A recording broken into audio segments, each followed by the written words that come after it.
कक्षा 11 रसायन विज्ञान की तीसरी इकाई में आप तत्वों का आवर्ती वर्गीकरण और इनके आवर्ती गुण देखेंगे। इसमें सबसे पहले जो आवर्ती वर्गीकरण हुआ है और पहला बढ़िया प्रयास था मेंडलीव का, और इनका आवर्त नियम देखें। तत्वों के भौतिक और रासायनिक गुण उनके परमाणु भारों के आवर्ती फलन होते हैं, अर्थात तत्वों को उनके परमाणु भार के बढ़ते क्रम में रखने से एक नियमित अंतराल के बाद समान गुण वाले तत्व प्राप्त होते हैं। मेंडलीव का जो पहला प्रयास है, और उन्होंने तत्वों को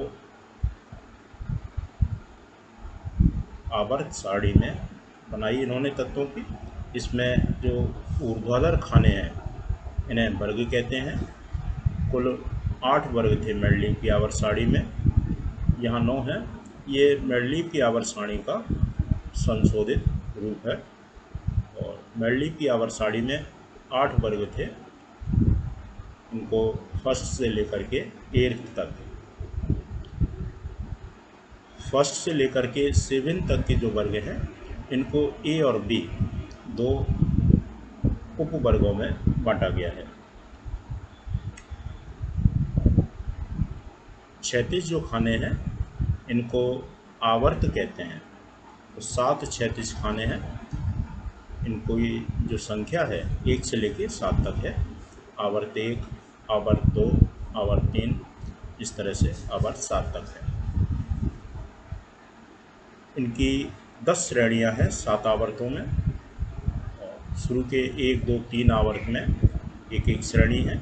उसके बाद 4, 5, 6 में 2 श्रेणियां हैं हर एक प्रत्येक में। उनको पहली श्रेणी को सम, दूसरी को विषम श्रेणी कहते हैं। मेंडलीव ने उनके समय में ज्ञात जितने भी तत्व थे, 60 से कम ही थे तत्व, उन तत्वों को परमाणु भार के बढ़ते हुए क्रम में रखा, और उन्होंने देखा कि एक नियमित अंतराल के बाद समान गुण वाले तत्व प्राप्त होते हैं। इसलिए इनके आवर्त नियम में देखते हैं आप, आवर्ती फलन शब्द आता है। आवर्ती फलन का अर्थ यह है कि हम किसी भी वर्ग में आगे की ओर, इस किसी भी आवर्त में बाएं से दाएं जब हम बढ़ते हैं, और उसके बाद जब अगले आवर्त में जाते हैं तो जिस वर्ग में आप आएंगे, जैसे यहाँ पहले वर्ग में आ गए, दूसरे आवर्त में थे पहले वर्ग में, और आगे जाने के बाद जब लौट के फिर से हम उसी वर्ग में आते हैं अगले आवर्त में, नए आवर्त में, तो हमें समान गुण वाले तत्व प्राप्त होते हैं। ऐसे यहाँ अगर दूसरे में आप देखेंगे तो समान गुण वाले तत्व प्राप्त होते हैं। तो इस तरह से ये मेंडलीव की आवर्त सारणी आई पहले। इस आवर्त सारणी की कुछ विशेषताएं हैं, उनको देखें, या इनके गुण हैं या उपयोग हैं। जैसे तत्वों को और उनके यौगिकों का जो अध्ययन है वो क्रमबद्ध जब हो गया तो सरल भी हो गया। दूसरी बात, किसी उपवर्ग के सामान्य लक्षणों के अध्ययन से हम किसी भी उपवर्ग के सामान्य लक्षण देख लें तो उस उपवर्ग में उपस्थित सभी तत्वों के गुणों की हमें जानकारी मिल जाती है। तो अध्ययन सरल हुआ, इससे भी सरल हो गया। यह विभिन्न तत्वों के गुणों में सह संबंध स्थापित करती है मेंडलीव की आवर्त सारणी। चौथी बात, अज्ञात तत्वों के गुणों का पूर्वानुमान होने से नए तत्वों की खोज के लिए प्रेरित करती है। मेंडलीव की आवर्त सारणी में जैसा बताया है, इनमें से कई एक तत्व नहीं थे, जैसे Hc है, Ga है, Ge है, तो इनकी रिक्त स्थान छोड़े गए थे।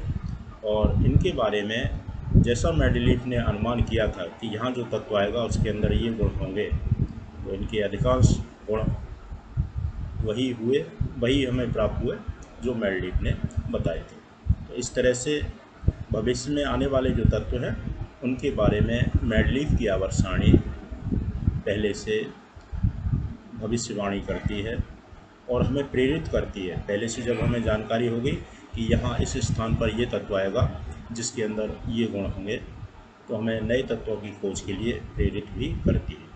तो ये इसकी उपयोगिता है। इसके अलावा मेंडलीव की आवर्त सारणी की कमियाँ या दोष, कुछ दोष देखेंगे। जैसे समस्थानिकों को स्थान नहीं दिया है। मेंडलीव की जो आवर्त सारणी है परमाणु भार के बढ़ते क्रम में बनी है। चूँकि समस्थानिक इनके परमाणु क्रमांक समान होते हैं लेकिन परमाणु भार भिन्न भिन्न होते हैं, तो इन्हें आवर्त सारणी में अलग अलग स्थान मिलना चाहिए। लेकिन मेंडलीव की आवर्त सारणी में समस्थानिकों को कोई स्थान नहीं दिया गया है। दूसरी बात, हाइड्रोजन को कोई एक निश्चित स्थान नहीं दिया गया है। मेंडलीव की आवर्त सारणी में हाइड्रोजन को कोई निश्चित स्थान नहीं दिया गया है।